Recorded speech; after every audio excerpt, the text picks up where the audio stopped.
안녕하세요. 저는 올해 35살이 된 여자이고, 얼마 전에 남편과 이혼을 하게 되었는데, 남편이 도련님의 여자친구와 불륜을 저질러서 이혼을 하게 됐어요. 그냥 이혼을 하는 건 너무 시시하고 재미없어서 제 성격상 꼭 받은 건 되갚아줘야 하기 때문에 통쾌하게 복수를 했던 이야기를 풀려고 합니다. 저는 나름 부유한 가정 환경 속에서 자랐어요. 아버지가 조금 큰 사업을 운영하고 계셔서 한 번도 일을 해본 적이 없고 하루 종일 집에서 취미 생활하면서 친구들이랑 놀고 먹고 하는 게 다였죠. 저는 오빠가 있어서 아버지는 회사를 오빠에게 물려주실 생각이었기 때문에 제가 이렇게 하루 종일 놀아도 아무 말 하지 않으셨어요. 낮에는 엄마와 같이 마사지샵이나 네일샵에 가서 관리를 받고 밤까지 백화점에서 쇼핑하고 레스토랑 가서 스테이크 썰고 이런 삶을 평생 살다 보니 조금 지루한 거 있죠? 그래서 하루는 조금 걷고 싶어서 집에서 나와 지하철도 타고 패스트푸드점도 갔답니다. 그런데 패스트푸드점에서 주문을 받던 알바생이 너무 잘생기고 훈남이라 첫눈에 반해버렸어요. 그래서 저는 주문을 하지 않고 전화번호를 달라고 해버렸네요. 뒤에서 사람들이 줄을 서서 주문을 기다리고 있었고, 안 된다고 하면 제가 끝까지 매달릴 걸 알았는지 그 남자는 제게 연락처를 주었습니다. 저는 집으로 돌아가자마자 연락을 했고 매일 그 패스트푸드점에 가서 그 사람이 퇴근할 때까지 기다렸습니다. 이렇게 저의 끈질긴 노력 때문인지 그 사람은 점점 저를 기다리는 듯 하였고 자연스럽게 퇴근 후에 길을 걸으면서 데이트를 하였답니다. 그 사람이 아르바이트를 하지 않는 날이면 만나서 동네에 맛있는 음식점에 가서 밥도 먹고 카페에 가서 이야기도 나누니 그 사람도 제가 좋은 것 같았어요. 저는 우리 이제 사귀는 거야? 라고 당돌하게 물어봤습니다. 그 사람은 저보다 나이가 3살 많은 오빠였는데 당황하면서 식은땀을 흘리는 게 너무 귀여웠어요. 그러자 라고 하는 대답에 저는 너무 기뻐서 대뜸 손을 잡으면서 우리 결혼하자 라고 말을 했습니다. 저는 생애 처음 해보는 연애이기도 했고 그 사람이 너무 좋았기 때문에 평생을 같이 살고 싶었거든요. 그 사람은 저의 그런 모습이 소심한 자신과는 정반대의 모습이라 더 호감이 갔는지 이런 제 모습을 좋게 봐주었습니다. 그렇게 저희는 연애를 2년이나 했고 애정은 식을 틈이 없었죠. 제가 연애를 한다고 하니 다들 처음에는 얼마 못 갈 것이라 했지만 2년이나 연애를 하는 제 모습에 그만 헤어지라고 하더군요. 저희 집에서는 그 사람은 우리 집에 맞지 않는 사람이야. 주제에 맞게 사귀어야 한단다. 라고 하며 그 사람의 가정 환경을 말했습니다. 오빠는 가정 환경이 어려운 편이었거든요. 하지만 저는 그게 무슨 상관인가 싶었어요. 부모님에게 오빠 한 번만 만나보고 결정해줘. 라고 말을 했죠.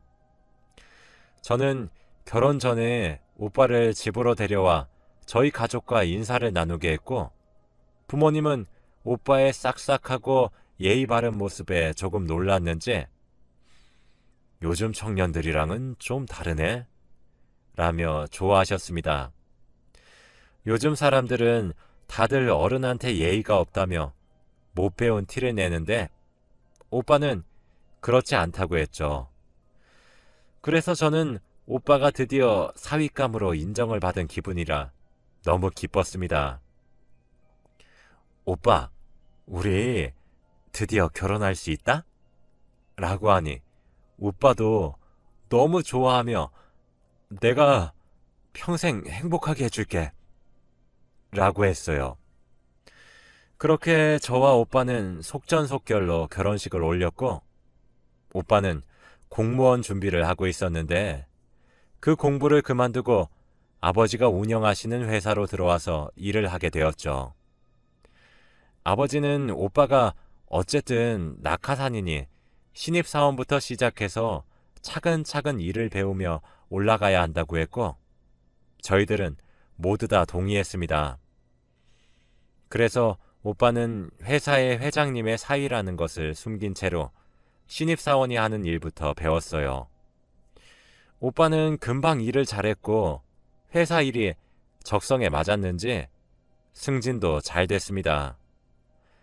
지금 생각해보면 아마 아버지가 오빠 승진시켜주려고 일부러 사위라고 말하고 다닌 것 같아요.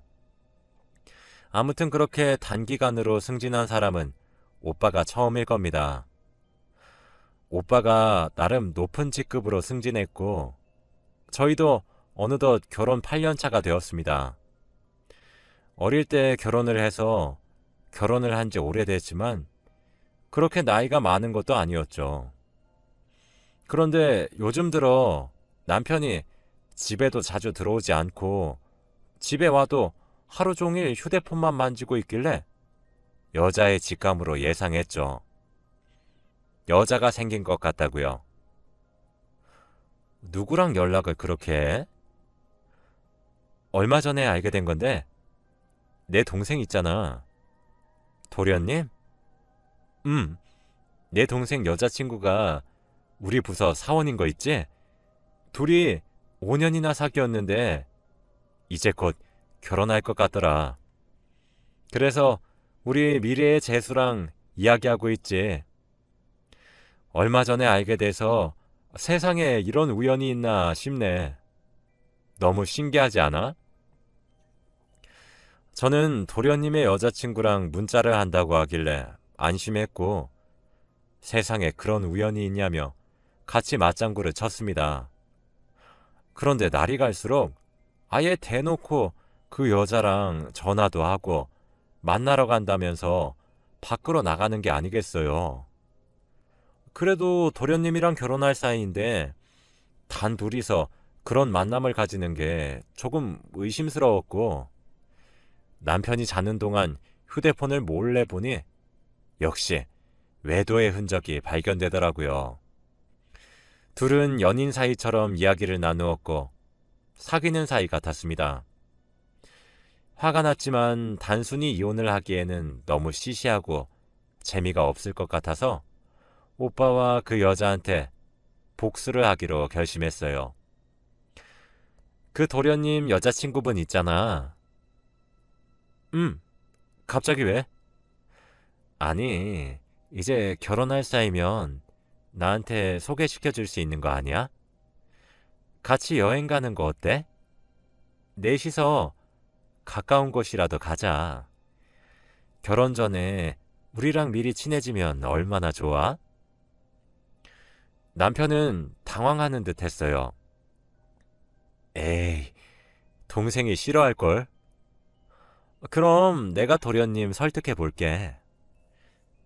저는 다음날 바로 도련님에게 연락을 드리니 너무 좋다며 지금 당장 계획을 짜겠다고 하시더라고요. 그렇게 저희는 1박 2일로 강원도를 여행 가기로 했답니다. 여행을 갔는데 남편과 그 여자는 제가 둘의 관계를 알고 있는 것을 모르는 것 같았어요. 그래도 저희 앞이라 조심하는 것인지 저와 도련님 앞에서 애정 행각은 전혀 하지 않더군요. 강원도의 관광지도 다니고 유명한 맛집도 가면서 여행을 즐기고 밤에 숙소로 돌아와 술자리를 만들었습니다. 저는 술이 센 편이라 잘 취하지 않았는데 저 빼고 다들 조금 눈이 풀렸더라고요. 근데 그때 취한 도련님 여자친구분이 제게 말을 걸었습니다. 형님, 내가 요즘 고민이 있어요. 뭔데 동서? 그때 도련님과 남편은 술에 많이 취해서 이미 방으로 들어가 있던 상황이었고 거실에는 저와 도련님 여자친구분밖에 없었죠. 도련님의 여자친구가 갑자기 실실 웃기 시작하더군요. 아니요. 형님, 이거 형님만 아셔야 돼요. 말해봐. 여자들끼리의 비밀인데 당연히 지켜야지. 그 사람과 어차피 될 수 없는 인연인데 이미 넘어야 하지 말아야 할 선을 넘었다면 어떡하죠? 저는 그 말을 듣는 순간 도련님의 여자친구가 굉장히 당돌하고 만만치 않은 여자라는 것을 알았습니다.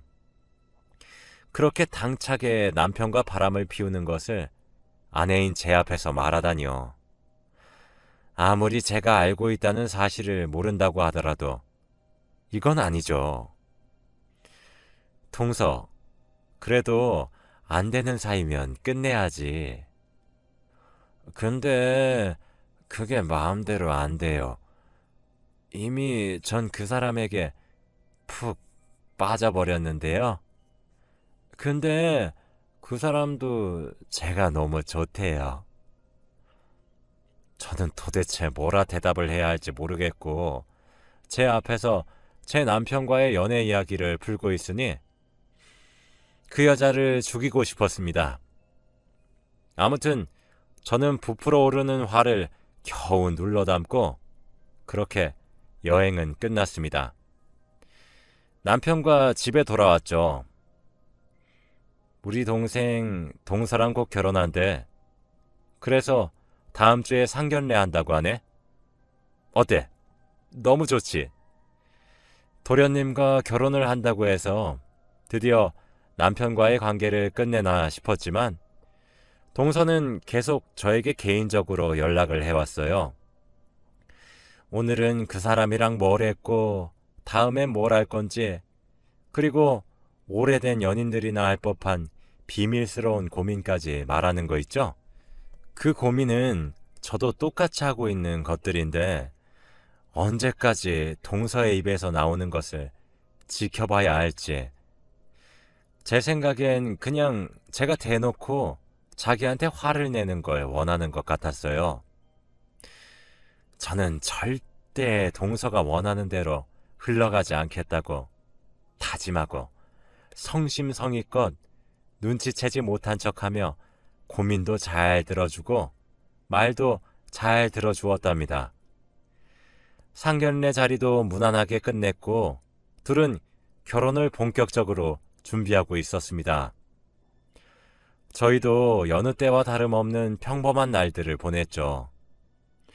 저는 주기적으로 남편이 자는 동안 남편의 휴대폰을 몰래 보고 둘이 연락한 내용들을 확인했죠. 남편은 그것도 모르고 제가 눈치채지 못했다고 생각을 하는지 동서와 연락을 잘 하고 있더라고요. 오빠, 나 이러다가 진짜 오빠 동생이랑 결혼하겠어. 오빠랑 자주 보고 싶어서 일단 하긴 하는데 얼른 형님이랑 이혼하면 안 돼? 조금만 기다려. 내가 금방 너 책임질게. 나 이혼하면 멀리 가서 단 둘이서만 행복하게 살자. 동서는 저희 남편과 그런 사이가 되기 위해 도련님을 이용한 거였습니다. 저는 남편의 휴대폰에 몰래 위치 추적 어플을 깔았고 어플을 숨기면서 남편이 절대 모르게 했습니다. 저는 이제 본격적으로 이혼을 할 증거를 모으고 동서와 남편에게 복수를 하기로 마음을 먹었어요. 도련님에게 사실대로 말할까 싶었지만 도련님 성격상 바로 경찰에 신고해버릴 것 같아서 아직 증거 확보도 제대로 안 된 상황에 섣부르게 행동하면 안 됐기 때문에 도련님에게는 미안하지만 우선 저 혼자서 일을 진행하기로 했답니다. 저는 다음날 남편에게 연락도 하지 않은 채로 점심시간에 남편을 찾아갔어요. 1층에서 엘리베이터를 기다렸고 문이 열렸는데 엘리베이터 안에는 동서와 남편이 같이 타고 있더라고요. 동서는 남편에게 팔짱을 끼고 있었는데 문이 열리고 제가 서 있는 것을 본 순간 놀랐는지 팔짱을 급하게 풀었습니다.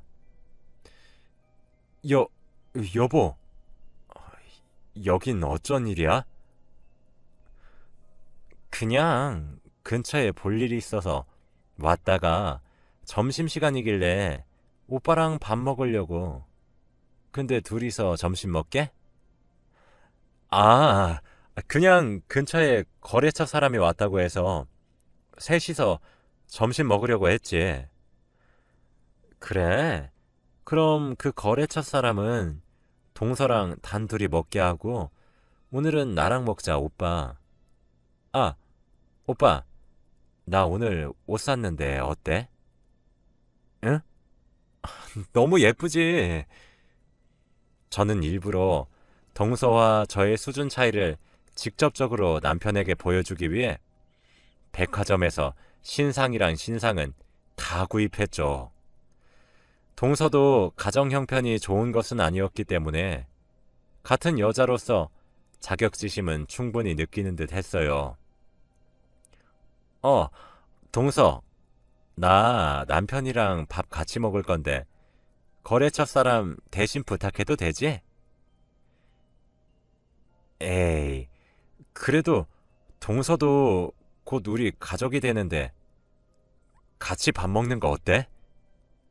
그럼 거래처 사람은 우리 아빠가 알면 많이 화내실걸? 그치. 장인어른 알면 안 되지. 재수, 미안해. 그렇게 저와 남편은 자리를 뜨려고 하는 순간이었어요. 형님, 저 괜찮아요. 거래처분 저랑 친한 분이라서 다음에 먹어도 좋아요. 오늘 저랑 같이 셋이서 밥 먹어요. 아주 뻔뻔한 얼굴로 말을 하더라고요.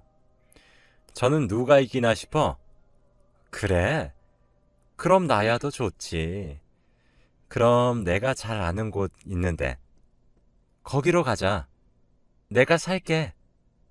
라고 했죠.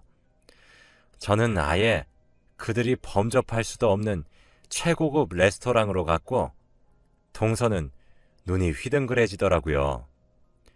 제가 그 레스토랑에 가니 다들 저에게 깍듯이 인사를 했고 제 짐을 받아주었죠. 동서와 남편은 한 번 더 저의 위대함에 놀란 것 같았어요. 동서는 여자라고 자존심은 있는지 생애 처음 온 레스토랑에서 일부러 처음 온 티를 내지 않더라고요. 그런데 자리에 앉아서 메뉴판을 보는데 전부 다 비싼 음식의 코스 요리들이어서 어떤 걸 골라야 할지 모르는 것 같았어요. 그래, 동서. 오늘은 내가 쏠 테니까 맘껏 먹어.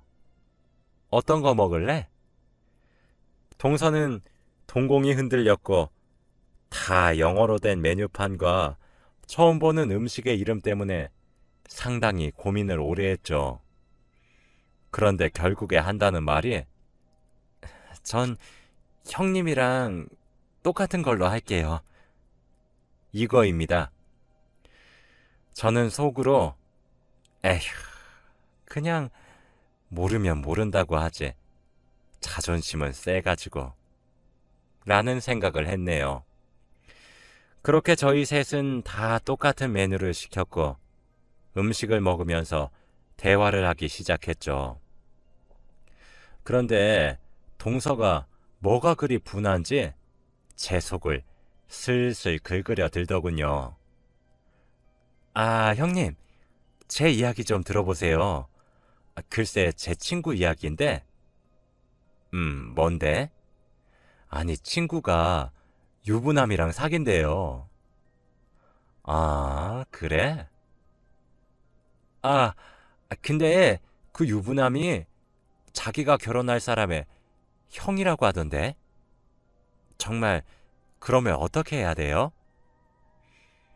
옆에서 남편은 손가락이 미세하게 떨리면서 식은땀을 흘리고 있는 것 같았고 저는 오히려 담담하게 대꾸했어요. 그럼 헤어져야지. 둘은 애초부터 될 수 없는 운명이네. 라고요. 저희 테이블은 정적이 흘렀고 남편은 계속 눈치만 살폈습니다.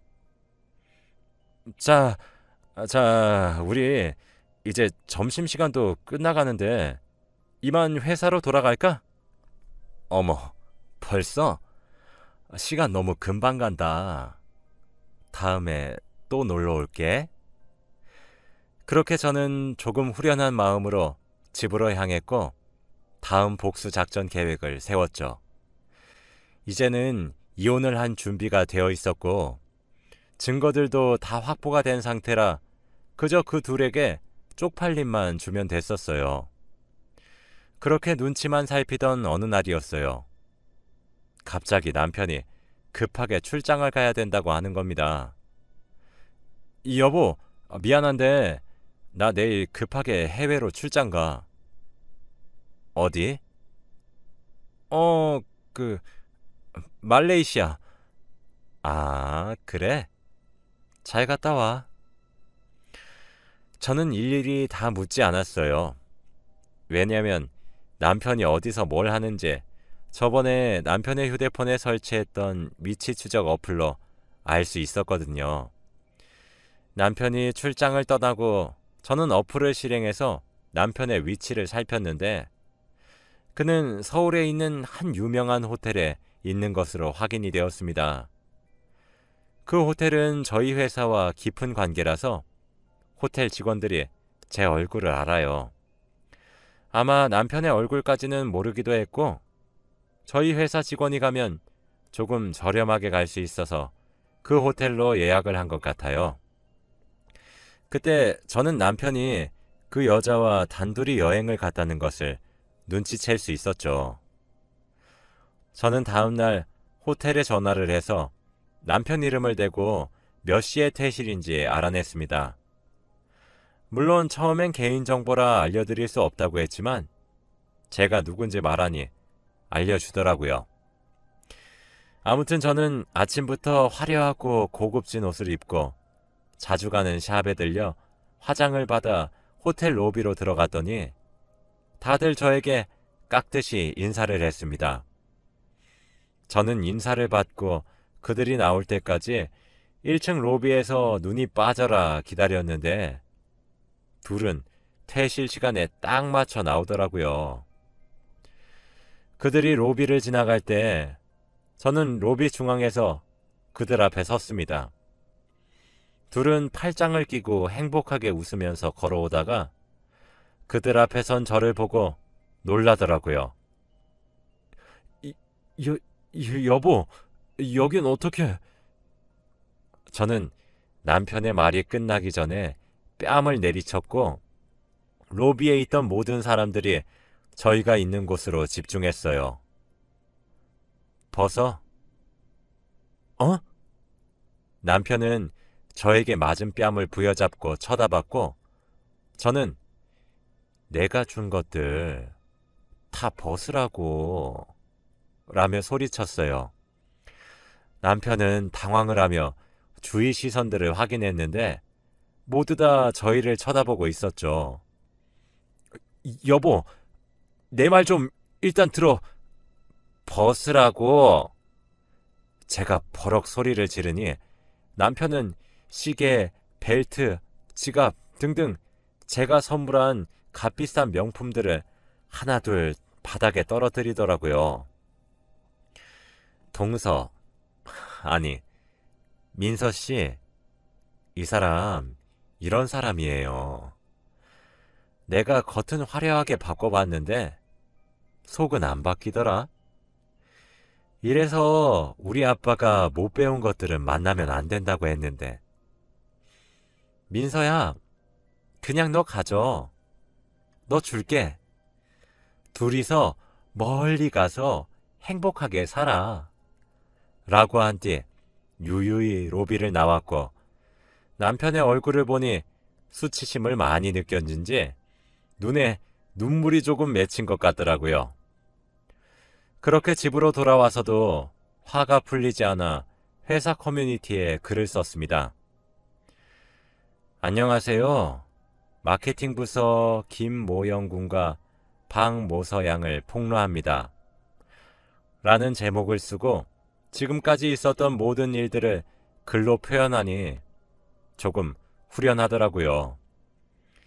그런데 폭로글이라 10분도 안 돼서 조회수가 200이 넘어갔습니다. 휴가가 끝나고 남편과 동서는 회사로 돌아왔는데 다들 보는 눈빛이 이상해서 알아보니 커뮤니티 글을 알게 되었고 그들은 어쩔 수 없이 자진해서 사표를 쓰고 회사를 나갔어요. 저는 거기서 이름을 밝히지도 않아서 명예훼손죄를 피해 나갈 수 있었습니다.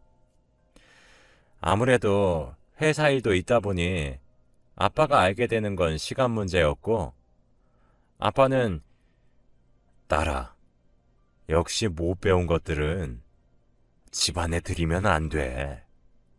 라고 하셨습니다. 도련님은 당연히 화를 내시며 당장 죽이러 가겠다고 하는 걸 겨우 말렸고 저는 바로 이혼 서류를 남편에게 보냈죠. 남편은 이혼을 하지 않겠다고 거부하다가 제가 사람을 시켜서 어떤 방법을 써서라도 이혼 도장을 받아오라고 했고 그렇게 이혼 소송은 진행될 수 있었습니다. 당연히 동서한테는 상간녀 소송을 걸었어요. 위자료를 최대한 많이 청구했네요. 저는 일부러 위자료 청구 용지를 남편의 시댁과 동서의 부모님에게 보내며 자식 교육 잘 시키세요 라는 문구와 커뮤니티 글을 직접 복사해서 같이 보냈습니다. 다들 저에게 사과를 하셨고 저는 그렇게 복수를 끝낼 수 있었죠. 부모님이 자식이 밖에서 어떤 짓을 하고 다니는지는 알아야 할 것 같았습니다. 저는 지금 예전처럼 가족들과 많은 시간을 보내고 있어요. 오빠가 계속 자기 친구를 소개해 준다고 하는데 아직은 잘 모르겠네요. 그 둘은 지금 어떻게 지내는지 몰라요. 정말로 둘이서 멀리 가서 살고 있는지 제 눈에만 안 띄면 됩니다. 아무튼 제 이야기는 여기까지예요.